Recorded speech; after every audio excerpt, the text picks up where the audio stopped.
In the news tonight, 7 patients escaped from Mubende Hospital. A situation intensifies. And the villages where they came from, we have already started. The first group has gone to get all those contacts. Doctors under Uganda Medical Association demand for COVID-19 pay to handle Ebola cases. And we are saying, can't we have this health workforce reinstated? We have 2,000 unemployed doctors in the streets. Also tonight, 1 dead and 2 injured after building collapses in Lubowa. And in sports, Kenya's Eliud Kipchoge sets world record in a Berlin marathon.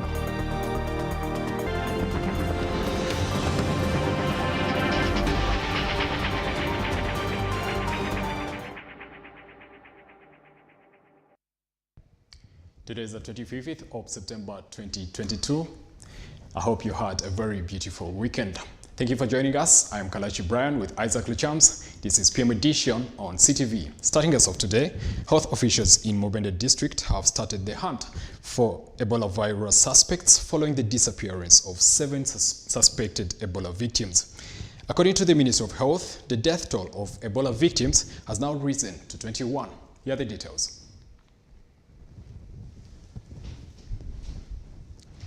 Many of the farmers in Uganda are increasing the use and promotion of agrochemicals, including pesticides, herbicides, fertilizers, which may eventually lead to cancer.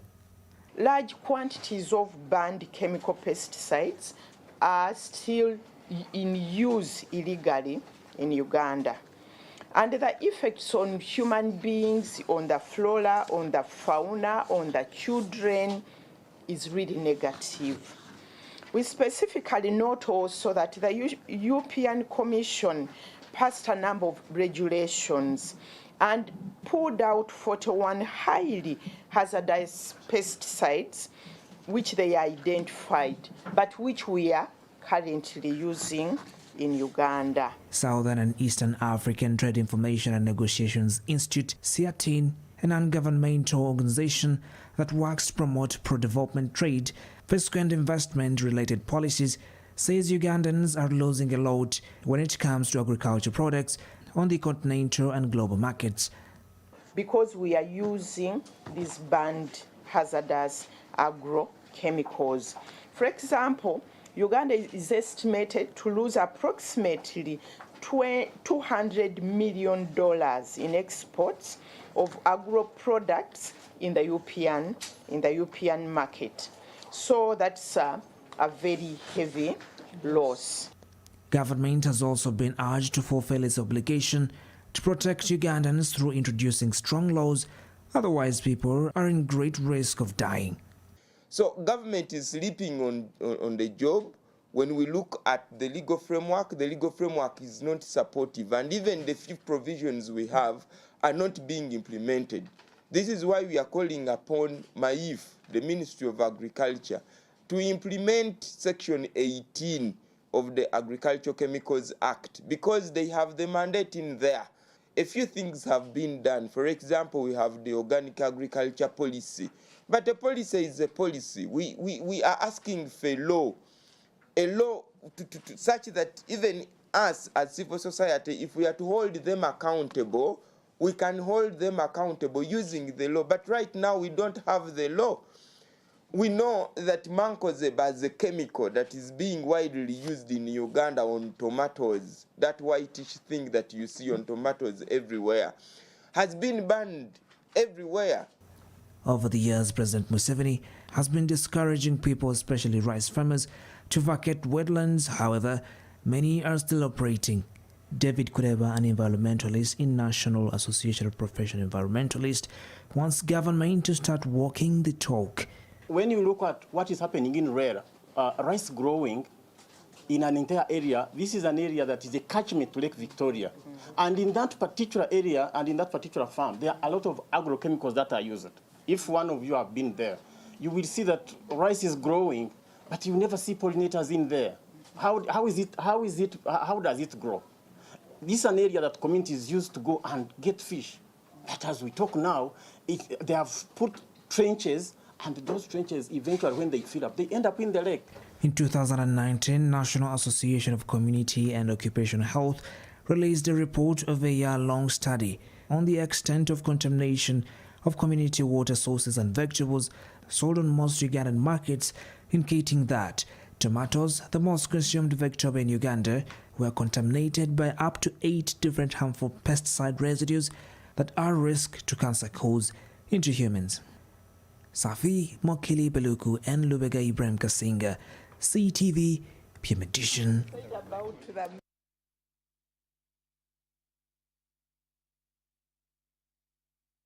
Civil society organizations which want the government to regulate the use of hazardous agrochemicals, which they believe have become more harmful to the environment. According to research, more than 70% of Ugandans are in agriculture, yet 21% of them are using hazardous agrochemicals. Now let's go to the previous story that I mentioned earlier about health officials in Mubende district who have started the hunt for Ebola virus suspects following the disappearance of 7 suspected Ebola victims. According to the Ministry of Health, the death toll of Ebola victims has now risen to 21. Take a look. In a meeting which was held by the Minister of Health, Dr. Jane Ruth Acheng and other stakeholders, it was revealed that 7 suspected Ebola patients are believed to have escaped from Mubende Hospital, where they were being monitored. Some of the contacts escaped from the hospital and decided to go and associate with our people in the society. Today, the officials from Mubende district have started the hunt for the suspects. According to Kellen Besige, the head of the health committee in Mubende, they have already acquired the names of the suspects. Besige says they have heavily deployed people to investigate the cases. We have decided to get a list from the hospital and the villages where they came from. We have already started, the first group has gone to get all those contacts. According to the district health officials, they have embarked on an exercise to sensitize the masses to avoid acts of escaping. We have even got people, the counselors, the trained ones, to go to the hospital and help our patients. They should be taken through whatever is going on. At the moment, the Ebola death toll in Uganda has now risen to 21 people as further investigations continue.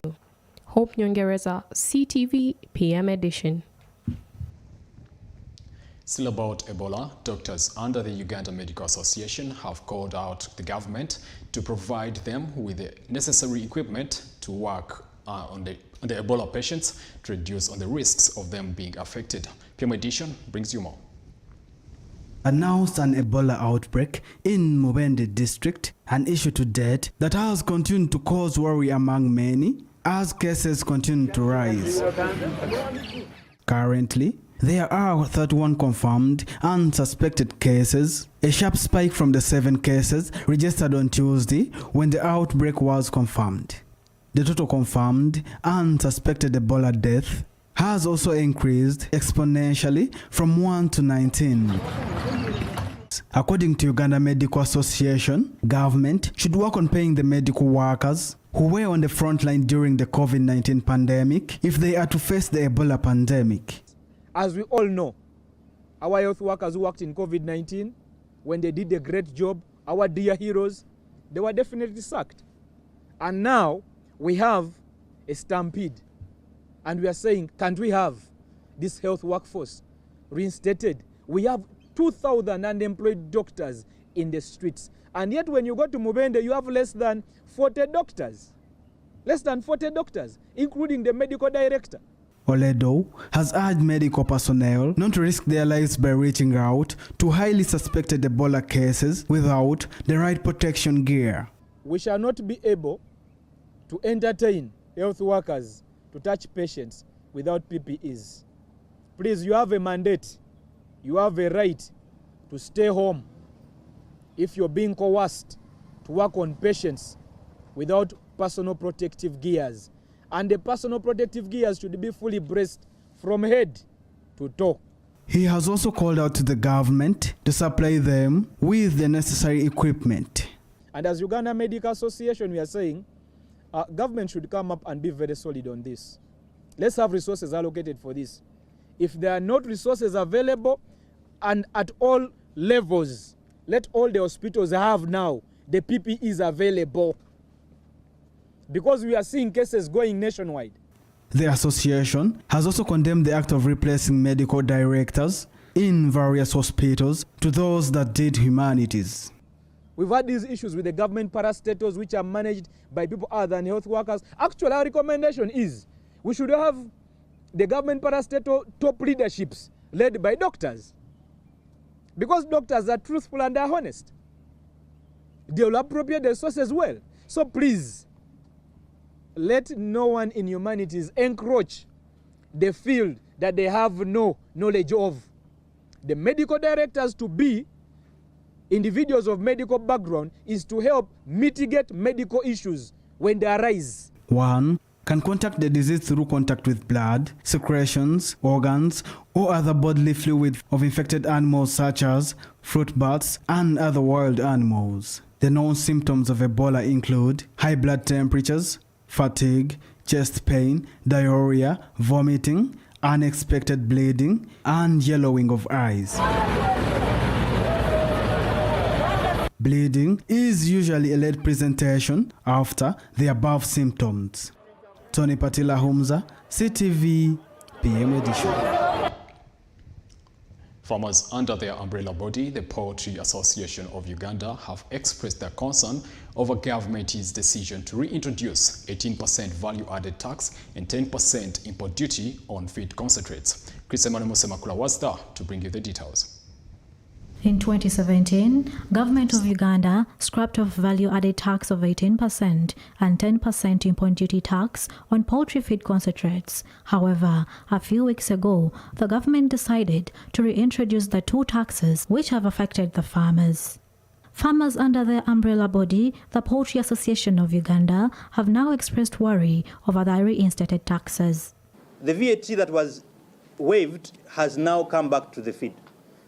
The farmers right there in Masaka and wherever, your feed is going to increase not only by 18%, but also right now government is charging and is requesting to charge a 10% import duty.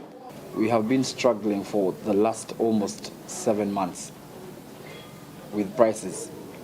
And now, with the introduction of taxes, we are going to have bigger problems. For example, if you talk about URA, when they tell them that poultry farmers are making a lot of money, it's just a perception. They cannot have the initiative to come down to find out what the facts are like. So my appeal is, if we could find a way of finding the president and talk to him directly, because he knows everything. I mean, government knows everything, because all these extracts are from government institutions. In a press briefing held today in Kampala, the association members have revealed that it is illegal to reintroduce two taxes without the consent from Parliament. We have over 500 containers plus at the border, which are affected by this regulation. So at one time, maybe in 2 weeks' time, farmers, the chicken farmers, dairy farmers, piggery farmers won't be able to access concentrate and other premixes they use in making of the feed. But let's handle it differently. So for the moment, let's allow for continuity of business. In 2017, when this was rolled out and waived, it was for particular reasons. According to the poultry farmers, the escalating prices of feeds will drive them out of business. In the process of clearance, 8 of them were already given green to go, and we're just at the step of getting an exit. So a communication came from URA that no, please don't give exit. That there is an introduction of this tax of VAT, so they're supposed to pay this tax. You are supposed to get another reassessment, and we're supposed to pay that tax. So Ugandans only consume 30% of the poultry products, while the rest is exported to the neighboring countries. It's not good news in Lubowa as some building collapsed, leaving some lives dead. But let's see that after the break.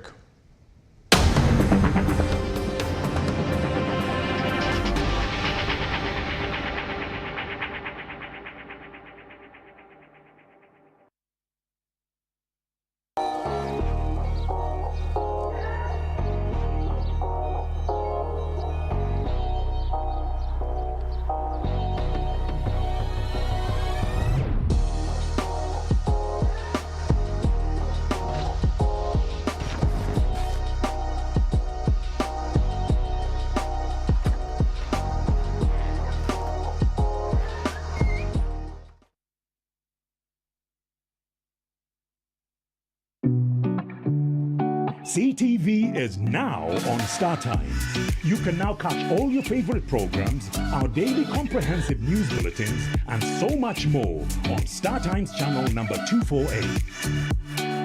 Stay tuned for a world of endless possibilities. CTV. Don't blink.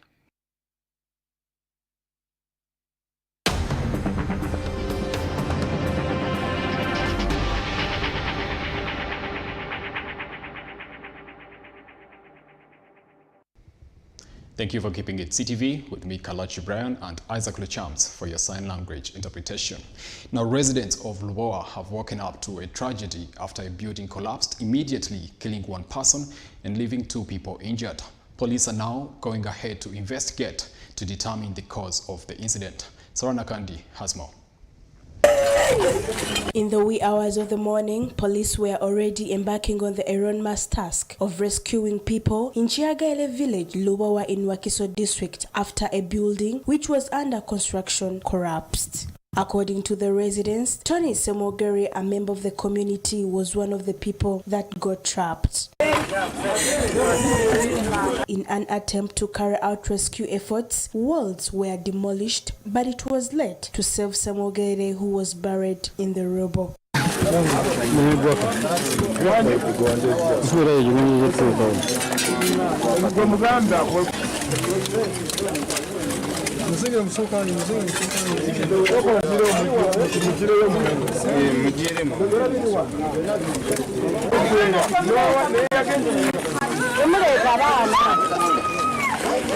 It was grief, distress, and sorrow as the daughter of the deceased rushed to the scene.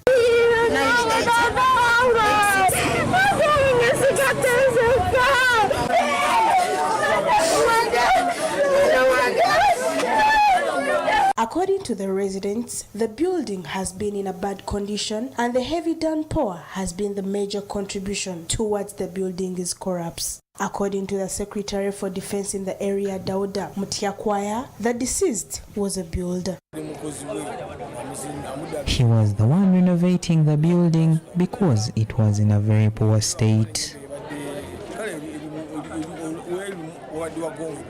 Residents have accused leaders of not doing the due diligence when it comes to construction. The municipality should take action because there are many buildings in such a state. This is not the first time something like this is happening. We want KCCA to be more serious with people building. Kampala Metropolitan Deputy Police Spokesperson Luke Owesigile says that the investigation regarding the collapse of the building are underway and one person has been confirmed dead while 2 others have been rushed to hospital. An unfinished storage building has collapsed today early in the morning at about 6 a.m. In the areas of Lubowa and Machinde Sabagabo. The said building, upon collapse, has caused the death of one person, only identified as Semogere, who was among the tenants. 2 other tenants survived with injuries, and the body of the deceased person was conveyed to the mortuary. What caused the collapse? However, it is alleged the building was old and unfinished. So shall be giving you more details about this later on. Many structures have been collapsing since the beginning of the year. However, no valid report has been published regarding why there have been a vast collapse of buildings. Sarah Nakandi for CTV PM Edition. Very unfortunate. Moving on, efforts to fight hunger in Karamoja region have been intensified by the Robert Kayanja ministries, who have now gone on to extend a contingent of agricultural inputs to this region. Take a look. The outbreak of famine in Karamoja sub-region saw many people play tug of war with death. The hunger surge also prompted government and well-wishers to intervene. In About Fight Hunger, Robert Kayanja Ministries, as part of community social responsibility, inputs comprise seeds, food, clothes, mattresses, and other items to Karamoja sub-region. And the money you gave, we are trying to put it to proper and useful use so that it will bring forth a greater harvest. And there's no other greater use than to put these resources, which is just over 790 million, to proper use continuously. So that's why we bought the tractors, the planters, the plow, and other equipment which is coming. According to Pastor Robert Kayanja, they are planning on planting 2 square miles in the affected district. The trucks are leaving today. By Tuesday, we start planting. Our goal is to plant 2 square miles of food in 5 districts. Then we'll be remaining with the 4 districts. The climate there is not favorable, but we are going to do everything we can by changing types of crops so that everybody has food. According to the ministry, individuals growing their own food is the lasting solution to the problem. And then when we finish Karamoja, we may be in your neck of woods. We will be in your area where people are struggling. And I believe this vision, God will grow it so that we can have multiple operations across the country at a certain time. But what I've learned, men of God, and everybody who's listening to us, is that when people of God come together, things happen. Number 2, love outweighs everything you have ever thought of. Because it's the act of love that has brought us together to help our brothers who are really suffering. The Karamoja region is comprised of 9 districts that have all been affected by hunger. Away from Africa, climate activists in Kenya hit the streets to hold rich nations accountable and responsible for climate change in Africa. They demanded compensation be given to the several victims. And Malian Prime Minister Abdoulaye Idrissa Maiga has criticized France for withdrawing its troops from Mali amidst a security crisis. Take a look. Hundreds of demonstrators took to the streets of Nairobi on Saturday to demand wealthy countries do more to tackle climate change in Africa. Areas of Kenya have been devastated by the worst drought in 40 years, which many are blaming on global warming. And campaigners say industrialized nations should compensate them for their losses. The march took place as part of the Pan-African Climate Justice Alliance. The youth-based movement holds street marches and protests demanding that wealthier nations pay for the huge damage done to the land of smallholder farmers and pastoralists across Africa. Protester Elizabeth Wathuti said these disasters and these challenges are not just happening in Kenya, they are happening across the African continent. Yet it is the continent that has done the least to cause the climate crisis but still continues to bear the biggest brunt. So we are asking that countries which have contributed the most to this crisis should definitely not abandon these communities on the front line to their fate, but they should step up and fulfill the pledges they have made on climate finance. In September 2021, almost 3.5 million Kenyans became victims of extreme weather, with the government declaring it a national disaster. In the same period, around 200,000 people were displaced by flooding. Mali's interim Prime Minister poured damning criticism on France at the UN summit on Saturday, saying they were stabbed in the back when the French military withdrew from the country. Abdoulaye Idrissa Maiga said Mali felt abandoned in its fight against terrorism. In view of the seriousness of the acts committed by the French junta, Mali in its letter dated 15th August 2022 requested an emergency meeting of the United Nations Security Council. France intervened militarily in 2013, leading an effort to oust Islamic extremists from the control of the northern Malian towns they had overtaken. Over the past 9 years, France had continued its presence in a bid to stabilize the country amid repeated attacks by insurgents.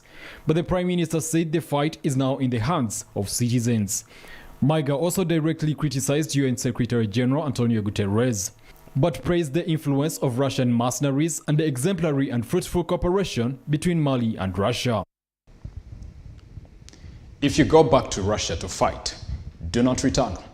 That is a warning from the Estonian government to Russians living in Estonia planning to respond to Putin's mobilization call. And the first photo of Queen Elizabeth II's final resting place has been released. In the picture is a ledger stone made of black Belgian marble. Take a look.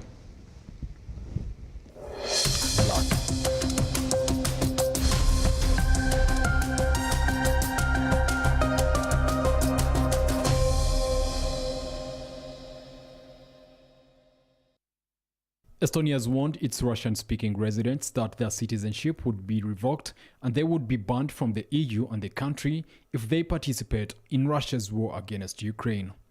There are some 20,000 residents with Russian citizenship living in Estonia who might get drafted into the war.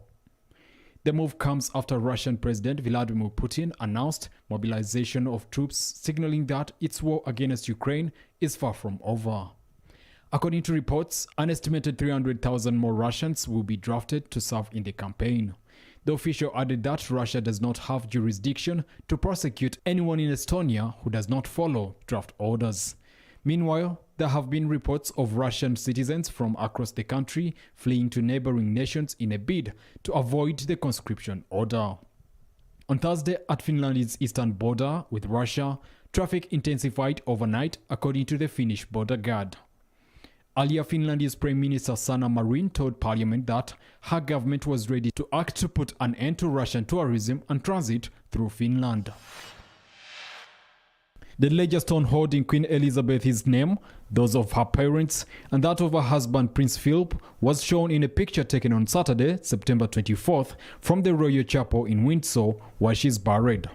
The stone, which is constructed of black Belgian marble, is located in the King George VI's Memorial Chapel, which Queen Elizabeth had commissioned in 1962 as a burial place for her father, King George VI. After a formal funeral on Monday in Westminster Abbey, the Queen was laid to rest there.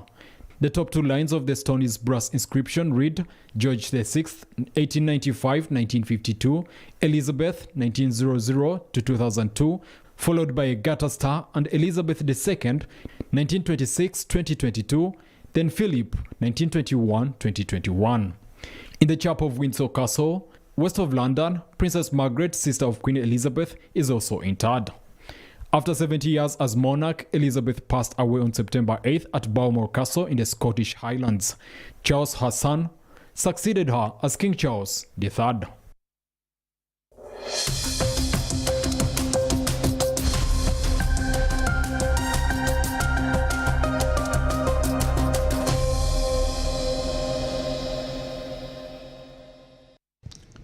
That's a wrap from the international scene. After the break, some sports record-breaking action for you.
Thank you for not blinking.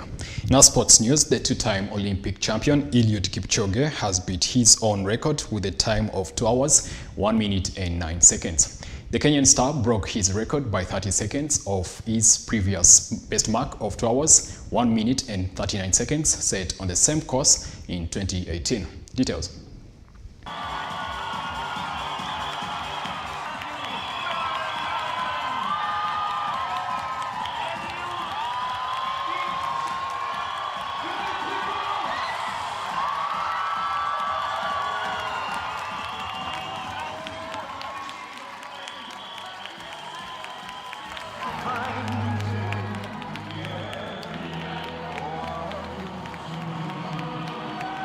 Absolutely, still more in my legs are still more, and I hope future still great.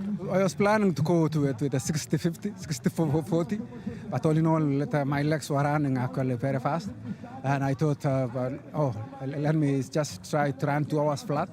But all in all, I'm happy with the performance. I think the first half was really very fast. We went too fast, and you need to actually, it takes energy from the muscles. Absolutely, yes. My mind is still actually thinking wise, still moving. The body actually still absorbing the trainings and rest.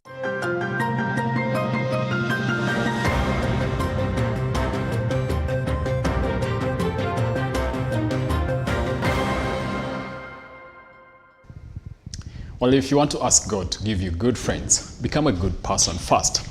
The kind of people we attract are a reflection of who we are. You cannot attract and retain good, kind, generous, and loyal friends when you are not kind, not loyal, selfish, and not a loving friend yourself. Be a good person to attract good people. I'm Kalachi Brian with Isaac Luchams. Enjoy your night.